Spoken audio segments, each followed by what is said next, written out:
guys, இன்றைக்கு நாங்க என்ன செய்ய போறோம்னா முட்டைகோஸ் முட்டை பொரியல் தான் செய்ய போறோம்.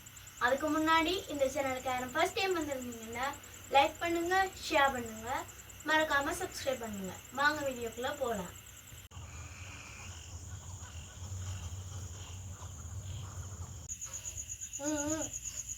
இன்றைக்கு நாங்க முட்டைகோஸ் முட்டை பொரியல் செய்யறதுக்கு என்னென்ன பொருட்கள் தேவைன்னு பார்ப்போம்.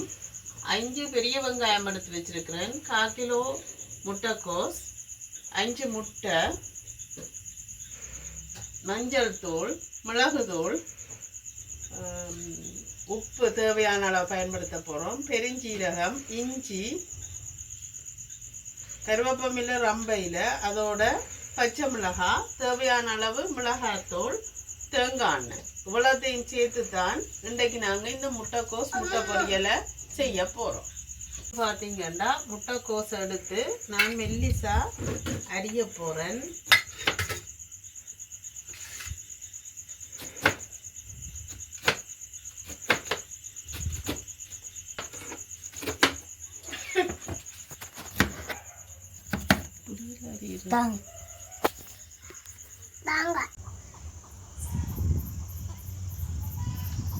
இப்போ நாங்கள் பார்த்தீங்கன்னா முட்டைகோஸை நல்ல மெல்லிசா வெட்டி எடுத்து வச்சிருக்கிறோம். இனி நாங்கள் வெங்காயத்தை எடுத்து வெட்ட போகிறோம்.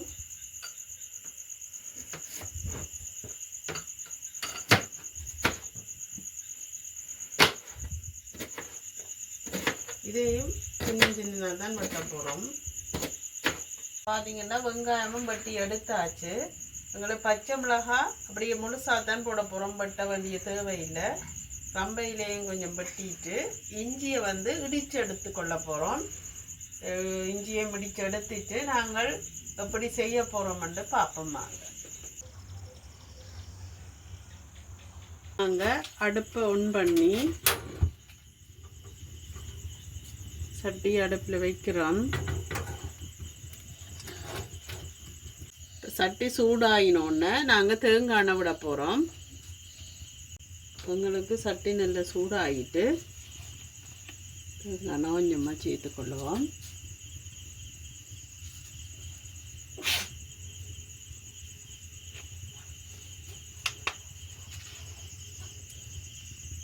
இப்போ எங்களுக்கு எண்ணெய் வடிவ சூடாகி வந்துட்டு இப்போ நாங்கள் இந்த இடித்து வச்சுருக்கிற இஞ்சி பேஸ்ட்டை போட போகிறோம்.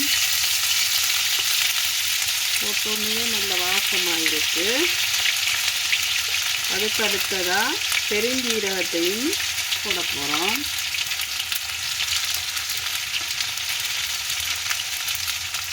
ஓகே, ரெண்டையும் போட்டுட்டு இப்போ இருக்கா கிளறி விட போகிறோம். இப்போ இருக்கா வடிவாக இதை சாதுவாக கிளறி விட்டுட்டு எங்களுக்கு பொரிஞ்ச ஒன்று வருது. இந்த டைம் நாங்கள் வெட்டி வச்சுருக்கிற வெங்காயத்தை சேர்க்க போகிறோம்.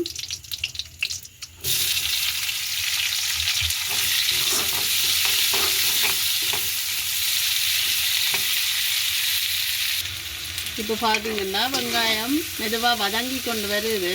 இந்த டைமில் நாங்கள் ஒரு அரைக்கரண்டி உப்பை சேர்க்க போகிறோம்.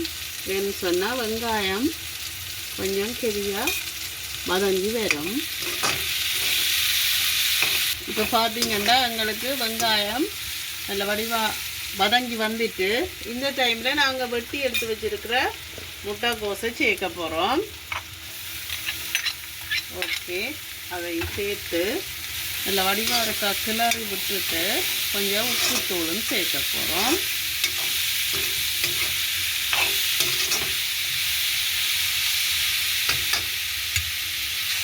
நல்ல வடிவாக வெங்காயமும் முட்டைகோசும் சேர்ந்து வதங்கி கொண்டு வருது. இந்த நேரம் அரைக்கரண்டி உப்பு சேர்த்து கொண்டு வடிவாக இருக்கா கிளறி விடுவோம்.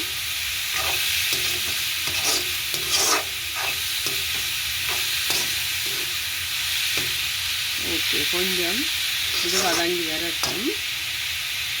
இப்போ நாங்கள் நல்ல வடிவாக வதக்கி விட்டுட்டோம். இந்த டைமில் நாங்கள் கொஞ்சம் மஞ்சள் தூள் சேர்க்க போகிறோம்.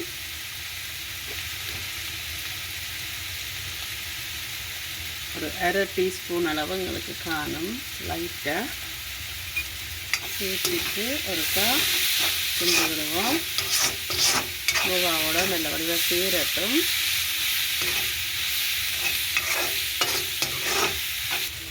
இனி நாங்கள் ஒரு கரண்டி மிளகாத்தூள் சேர்க்கிறோம்.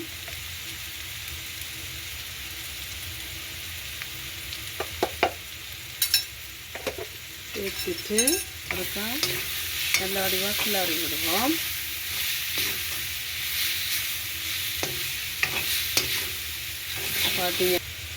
இப்போ பார்த்தீங்கன்னா மிளகாத்தூளும் சேர்ந்து மஞ்சள் தூள் எல்லாமே சேர்ந்து நல்லா மிக்ஸ் ஆகி வந்துட்டுது.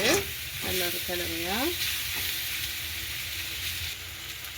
இப்போ நாங்கள் வடிவாக இருக்கா கிண்டி விட்டுட்டு எடுத்து வச்சுருக்கிற பச்சை மிளகாயை அப்படியே முழுசாகவே போட்டுக்கொள்ள போகிறோம். இது நல்லா பொரிஞ்சு வராது, கொஞ்சம் ஒரு அரவை அவியல் பொரியலாகத்தான் வரும். அது நல்ல ஒரு டேஸ்ட்டாக இருக்கும்.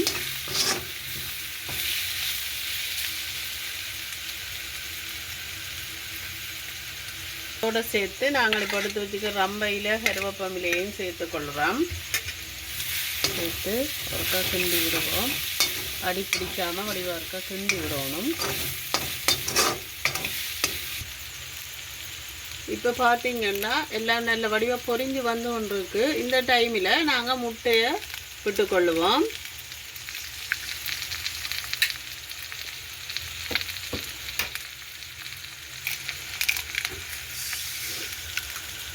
விட்டுக்கா கிளறி விடுவோம். முட்டையை விட்டு ஒருக்கா வடிவாக கிளறி விடுவோம்.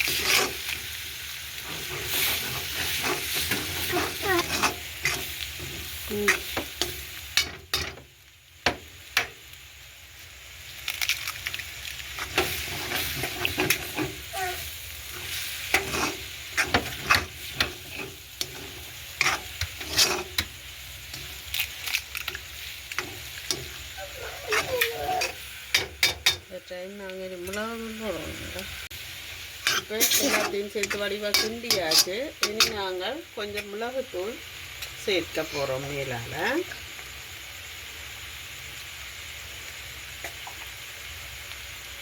ஓகே,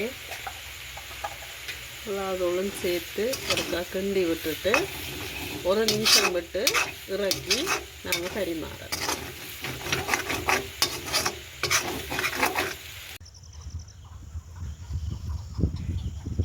உங்களுக்கு ஒரு சத்தான முட்டைக்கோஸ் முட்டை பொரியல் ரெடி. இது சின்ன பிள்ளைகள் தொடக்கம் பெரியாக்கள் வரையும் எல்லாருமே நல்லா சுவைத்து உண்பார்கள். நீங்களும் இதை மாதிரி செய்து பார்த்துட்டு உங்களோட கமெண்ட் பாக்ஸில் உங்களோட கருத்துக்களை பதிவிடுங்க. இன்னும் ஒரு வீடியோவில் சந்திப்போம்.